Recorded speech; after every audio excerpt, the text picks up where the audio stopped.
함께 사도신경으로 신앙 고백하시겠습니다. 나는 전능하신 아버지 하나님 천지의 창조주를 믿습니다. 나는 그의 유일하신 아들 우리 주 예수 그리스도를 믿습니다. 그는 성령으로 잉태되어 동정녀 마리아에게서 나시고 본디오 빌라도에게 고난을 받아 십자가에 못 박혀 죽으시고 장사된 지 사흘 만에 죽은 자 가운데서 다시 살아나셨으며 하늘에 오르시어 전능하신 아버지 하나님 우편에 앉아 계시다가 거기로부터 살아있는 자와 죽은 자를 심판하러 오십니다. 나는 성령을 믿으며 거룩한 공교회와 성도의 교제와 죄를 용서받는 것과 몸의 부활과 영생을 믿습니다. 아멘. 우리 함께 찬송가 453장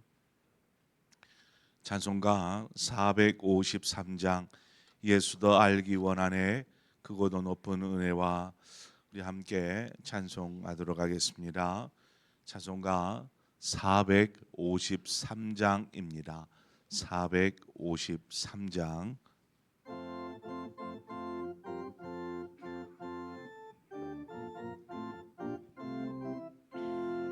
예수로 알기 원하네 대속해 주신 사랑을 간절히 알기 원하네 내 평생의 소원 내 평생의 소원 대속해 주신 사랑을 간절히 알기 원하네 성령이 스승되셔서 진리를 가르치시고 거룩한 뜻을 깨달아 예수를 알게 하소서 내 평생의 소원 내 평생의 소원 대속해 주신 사랑 간절히 알기 원하네 성령의 감화 받아서 하나님 말씀 배우니 그 말씀 안져라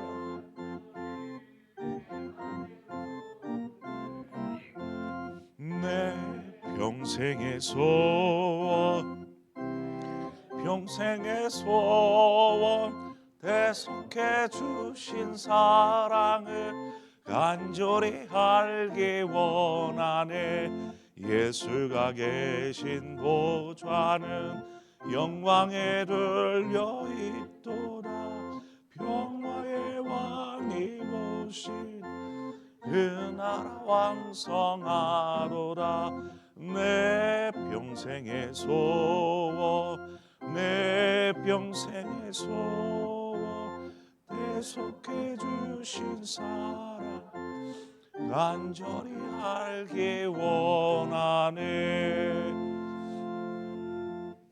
아멘. 하나님 말씀 보겠습니다. 전도서 4장 13절에서 마지막 16절의 말씀입니다. 전도서 4장 13절에서 16절의 말씀 주신 말씀 우리 한 절씩 교독해서 보도록 하겠습니다. 전도서 4장 13절에서 16절의 말씀입니다. 가난하여도 지혜로운 젊은이가 늙고 둔하여 경고를 더 받을 줄 모르는 왕보다 나으니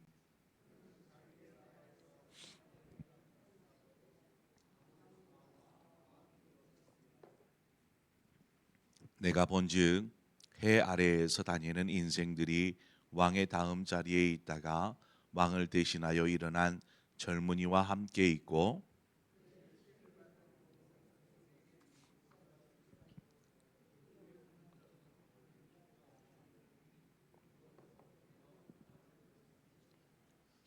아멘. 오늘 말씀은 참 재미있는 동화 같은 이야기입니다. 가난하지만 지혜로운 한 청년이 있었습니다. 그리고 늙고 이제 둔하여져서 신하들이 무슨 말을 해도 그냥 듣지 않는 왕이 있었습니다. 둘은 이제 신분의 차이가 있죠. 가난한 가난한 소외된 사람인가 하면에 그 나라의 최고의 권력의 자리인 왕의 자리에 있는 사람입니다. 신분으로 따지자면 결코 비교가 될 수 없죠. 천하를 호령하는 절대 권력의 왕과 아무런 힘도 없는 가난하고 비천한 한 젊은이. 그런데 두 사람은 상대방이 가지고 있지 않은 것들을 가지고 있더라는 것입니다. 젊은 사람의 경우는 권력이나 재물이나 이러한 것들은 가지고 있지 않은 반면에 지혜와 젊음을 가지고 있더라는 것이죠. 왕은 나이가 들었기 때문에 젊음도 없고 또 지혜롭지도 않습니다. 반면에 권력과 또 재물을 가지고 있는 것입니다. 자, 그러면 여러분에게 묻겠습니다. 여러분은 어떤 사람이고 싶으십니까? 왕과 같은 사람이고 싶습니까? 아니면 젊은 사람과 같은 사람이고 싶으십니까? 젊고 지혜로운 사람 이렇게 이야기할지 모르겠는데 지지리도 가난한데 그래도 젊고 지혜로운 사람이고 싶으십니까? 아니 지혜를 잘 발휘해서 좀 부유해지면 되지 않습니까? 이렇게 생각할 수 있는데 당시의 어떤 상황을 좀 고려할 필요가 있습니다. 가난하고 미천한 사람들은 아무리 자신이 능력이 출중하고 지혜가 있다 할지라도 그것을 발휘하여서 뭔가를 올라갈 수 있는 그런 사회적 구조가 아니었습니다. 그러니까 아무리 지혜로워도 아무리 발버둥을 쳐보아도 그냥 그 자리에서 맴도는 것뿐이다라는 것입니다. 마치 천민은 아무리 뛰어나도 천민의 신분에서 벗어날 수 없는 것과 같은 사회적 구조예요. 자, 그러면 다시 묻습니다. 어떤 사람이고 싶으십니까? 젊고 지혜로운 사람이고 싶으십니까? 가난하고 힘든 그런 삶을 사는 지혜로운 젊은 사람이고 싶으십니까? 아니면 천하를 호령하는 그런 왕과 같은 삶을 살고 싶으십니까? 이제는 조금 혼란스러워지죠. 그래, 좀 나이 들어도 왕과 같이 살다가 이렇게 죽을 때 죽더라도 한번 그렇게 살아봐야 되지 않을까 이런 생각을 할지도 모르겠습니다. 솔로몬은 젊은 사람이 왕보다 낫다 이렇게 이야기합니다. 그렇게 말하는 이유가 무엇이냐면 왕이라는 권세를 가지고 있지만 지혜가 없으므로 다른 사람의 말을 그냥 들으려고 하지 않는 것이죠. 귀 딱 닫고 자기 하고 싶은 대로 하는 것입니다. 지혜가 없다 보니 그냥 자기가 원하는 대로 기분에 내키는 대로 그렇게 행동하고 결정하고 명령하지 않겠습니까? 그러나 왕일지라도 왕의 권세가 영원합니까? 그렇지 않습니다.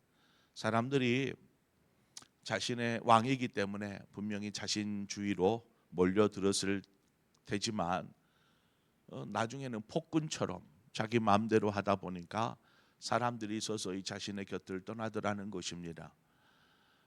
나라는 어떻게 되겠습니까? 나라가 건강하게 잘 세워지겠습니까? 나라도 점점점 쇠락해 가는 것이죠.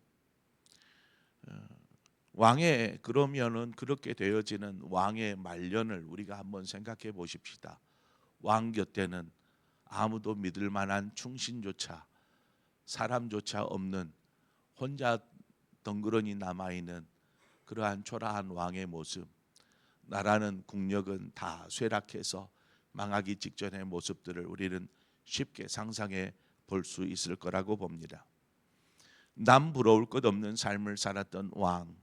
그러나 그렇다 한들 그의 인생 말년에는 그저 인생 아무것도 남겨진 것이 없는 그저 허무하고 헛될 뿐임을 스스로 한탄하며 그렇게 이야기하는 인생이라면 그것이 얼마나 비참하고 또 어리석은 삶이었겠습니까? 솔로몬이 그것을 이야기합니다. 그러나 지혜로운 젊은 사람, 이 사람에 대하여 24절에 그는 자기의 나라에서 가난하게 태어났을지라도 감옥에서 나와 왕이 되었음이니라 이렇게 말합니다. 아니 젊은 사람이 감옥에 갔다가 감옥에서 나오더니 왕이 되었다, 이 무슨 말일까? 언뜻 떠올려지는 인물이 없습니까? 창세기에 나오는 요셉이 감옥에 있다가 감옥에서 풀려나서 나라의 총리가 되지 않았습니까? 아마 솔로몬이 이 요셉을 생각하면서 이 잠언을 기록하지 않았을까? 뭐 이런 생각을 하기도 합니다. 요셉이 옥에 갇혀서 생활하고 나중에 왕이 되지, 왕의 버금가는 그런 총리, 애굽의 총리가 되는 것을 우리는 보게 됩니다. 당시에 죄를 지으면 뭐 감옥에 갇히죠. 그것도 있지만 감옥에 갇히는 경우가 가난하기 때문에 도저히 살 방도가 없어서 빚을 지면 빚을 못 갚을 때에 감옥에 갇히게 됩니다. 그러니까 범죄자들만 감옥에 있는 것이 아니고 가난한 사람들, 소외된 사람들이 어쩔 수 없이 감옥에 와서 갇혀 있는 그 상태로 사는 것이죠. 아마 이 젊은 지혜로운 이 사람도 도저히 살 길이 없어서 빚을 졌다가 감옥에 갇혔을 거라고 보여집니다. 그런데 그런 상태에서 감옥에 있는 동안에 어떤 일이 벌어졌는지 명확히 알 수 없지만 감옥에서 나오게 되었고 갑자기 신분 상승이 이루어졌습니다. 마치 요셉과 같이. 애굽 사람도 아니고 타국의 사람이 뭐 억울한 누명을 썼지만 그래도 사람이 볼 때에는 감옥에 갇혀 있은 죄수가 아닙니까? 죄수로 그곳에서 있는 동안 놀랍게 하나님의 은혜 가운데 그가 꿈을 해몽하고 그 이후에 이제 바로 왕의 꿈을 해석한 이후로 그가 왕의 버금가는 총리의 자리에 이르게 됩니다. 한마디로 자신 요셉의 인생의 어떤 인생 역전이라고 그럴까요? 아니면 상황의 역전이라고 할까요? 지혜로 말미암아 이 옥에서 벗어나 높은 자리에 오르게 되는 것이죠.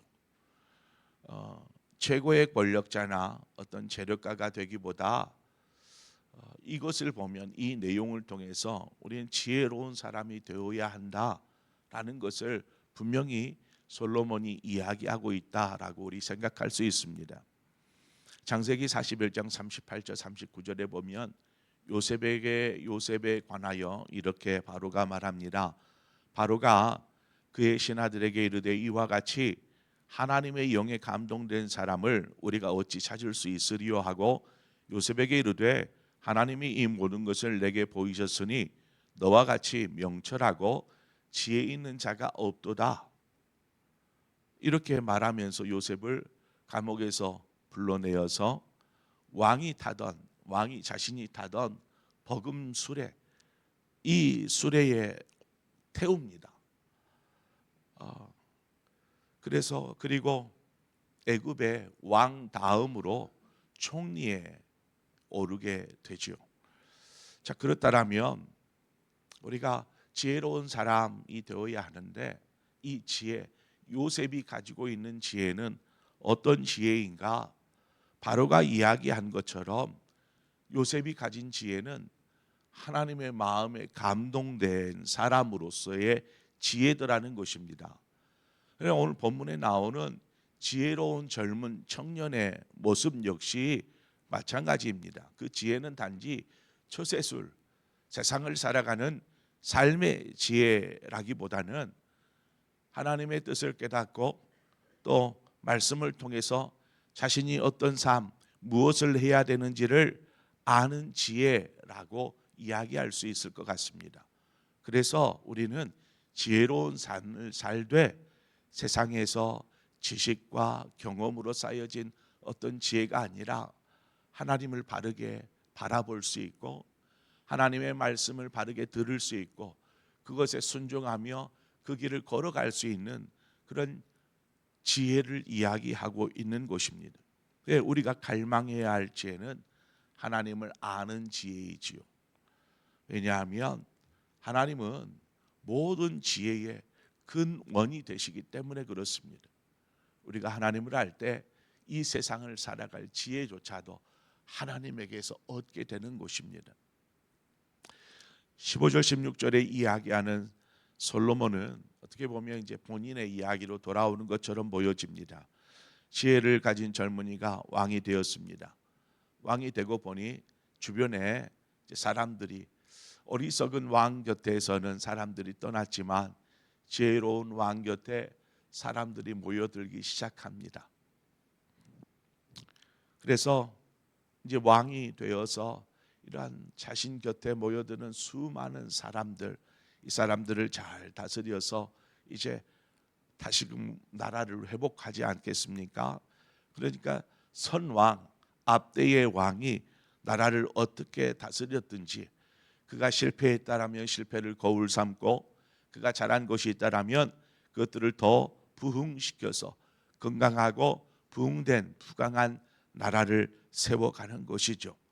그렇게 함으로 백성들의 삶은 부욕해 되고 태평성대를 이루게 되는 것 아니겠습니까? 그 일에 이 젊은이가 가지고 있었던 모든 지혜를 쏟아붓는 것입니다. 그러면 다 좋을 것 같은데 16절 중반 이하에 보니까 뭐라고 말하냐면, 후에 오는 자들은 그를 기뻐하지 아니하리니. 후에 오는 자들은 이 지혜로운 왕을 기뻐하지 않는다라는 것입니다.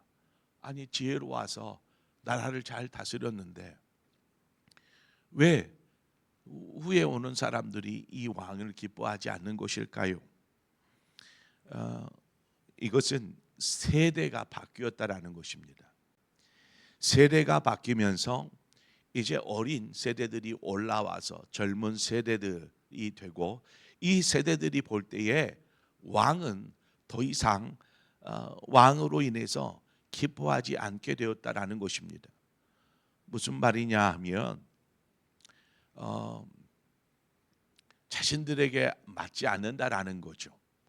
요즘 젊은 세대들이 생각하는 것과 어른들이 생각하는 사고 방식 자체는 판이하게 다르다라는 것을 그냥 느낍니다. 그래서 요즘 젊은 세대들의 생각을 쫓아갈 수가 없어요.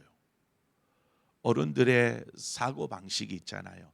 여태껏 살아온 가치관. 그런데 요즘의 젊은 10대, 20대의 가치관하고는 많이 달라요. 그래서 계속 부딪히게 되고, 이해해 주고자 해도 이해가 되지 않아요. 그런데 그러니 20대들이 10대들이 바라보는 장년들을 바라볼 때 어떤 생각을 갖겠습니까? 바로 그와 같은 상황인 거죠. 다음 후에 일어난 세대들이 왕이 다스리고 행하는 정책들을 볼 때 저것은 맞지 않아. 우리 이런 왕은 필요 없어 라고 생각하는 것과 같더라는 것입니다. 자, 이 이야기를 통해서 결국 솔로몬이 우리에게 어떤 이야기를 전해주고 싶어 하는 것일까? 솔로몬은 이 세상에 가치 있다라고 보여지는 사람들이 생각하는 그런 것들, 즉 앞서 이야기했었던 왕이 가지고 있었던 그러한 부귀와 영화와 권세와 이것조차도 결국 아무것도 아니더라는 것입니다. 아무것도 아니더라. 그건 잠깐 있다가 없어지는 것이고 결코 영원할 수 없다라는 것입니다. 자, 그러면 지혜를 10분 발휘해서 나라를 안정적으로 세워놨는데, 후대에 보니까 이제 막 일어나는 세대들이 왕을 좋아하지 않고 왕을 기뻐하지 않아요. 이것을 통해서 또 무엇을 이야기하는 것 같습니까? 이 땅의 것은 결코 영원할 수 없다라는 것입니다. 영원한 것은 나중에 되면 다들 그저 헛된 것과 같다, 허무함만 남을 뿐이다. 내가 그렇게 열심히 수고했는데, 우리 부모 세대들에게서 그런 모습들을 많이 봅니다. 자녀를 양육하고 키우느라 얼마나 수고하십니까? 하셨잖아요. 그렇게 그냥 젊은 시절을 자녀들을 가르치고 양육하는데 다 쏟아부었습니다. 이 아이가 이제 부모의 그러한 양육의 손길, 도움의 손길을 입어서 장년이 되고 결혼을 하고 분가를 하고 그렇게 되었어요. 그런데 나중에 돌아보니까 자녀들이 부모를 제대로 부양하려고 하지 않는 거죠. 자신들을 위해서 모든 걸 쏟아부은 부모에게 전혀 관심조차 두지 않고 자기들 삶 사느라고 뭐 그렇게 하는 거죠. 저도 그런 것 같아요. 전화도 잘 안 하고 시골집에 내려가는 것도 1년에 뭐 한두 차례 명절 때나 휴가 때나 뵙고 뭔 일 아니면은 그냥 전화만. 저도 그런 것 같아요. 부모된 입장에서는 어떤 생각할까요? 내가 너를 양육하느라고 내 모든 인생을 다 쏟아부었는데 돌아온 것이 없어요. 그럴 때에 나는 뭘 위해 그렇게 살았던가 허무함 남지 않겠어요? 말로는 괜찮아, 전화로는 저희 어머니한테 전화하면 그래요. 잘 있지? 나도 잘 있어. 그럼 됐어. 그렇지만 보고 싶지 않겠어요? 그런 허전함, 허무함들을 느끼는 거죠. 인생을 사는 동안 이 삶이 그런 삶도 그렇지만 이러한 부귀와 영화와 권세를 누리는 삶조차도 똑같더라는 것입니다. 그래서 우리가 이 허무함 속에서 벗어나기 위해서 어떻게 해야 될까? 하나님께서 우리에게 영원을 사모하는 마음을 주셨더라는 것입니다. 그래서 우리가 영원을 바라봐야 하는 것이죠. 하나님을 바라볼 때에 우리는 더 이상 허무한 삶이 아니라 의미 있는 삶, 가치 있는 삶, 목적이 있는 삶을 살게 되더라는 것입니다. 하나님을 바라보면서 하나님께서 원하는 삶이 무엇일지를 생각하고 그것에 우리의 삶의 목적을 두고 살아갈 때에 우리의 삶은 나중에 우리가 마지막 그 순간에 삶의 마지막 순간에도 한숨 짓거나 후회하지 않을 줄 믿습니다. 저는 그런 분들을 많이 보았습니다.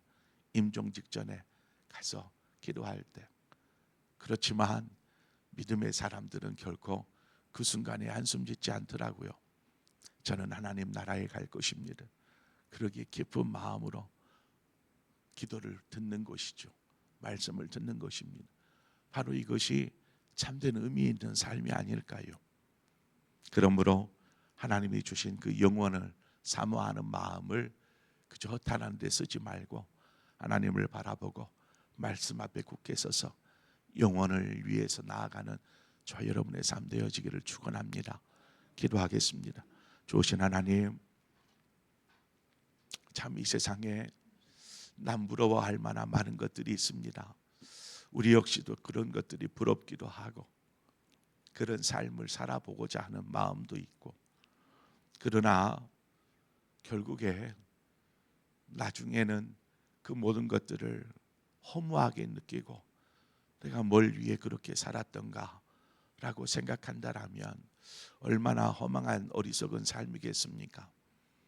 하나님, 전도자가 이야기하는 것처럼 우리 역시 그런 허무한 삶, 헛된 삶 살지 않도록 인도하여 주옵소서. 그러기 위해서 하나님이 우리에게 주신 영혼을 사모하는 마음을, 그 마음을 가지고 하나님을 바라보며 말씀 안에서 우리의 삶을 살아가게 하여 주옵소서. 그 삶은 결코 헛된 삶이 아니요, 의미 없는 삶도 아니요, 정말 가치 있는 삶이 될 줄 믿습니다. 그 삶을 살아가는 우리 모든 성도들 되게 하옵소서. 예수님의 이름으로 기도합니다. 아멘. 오늘 이 시간 말씀을 생각하면서 한번 찬찬히 우리의 삶을 돌아보십시오. 나는 뭘 위해 살아가고 있는가?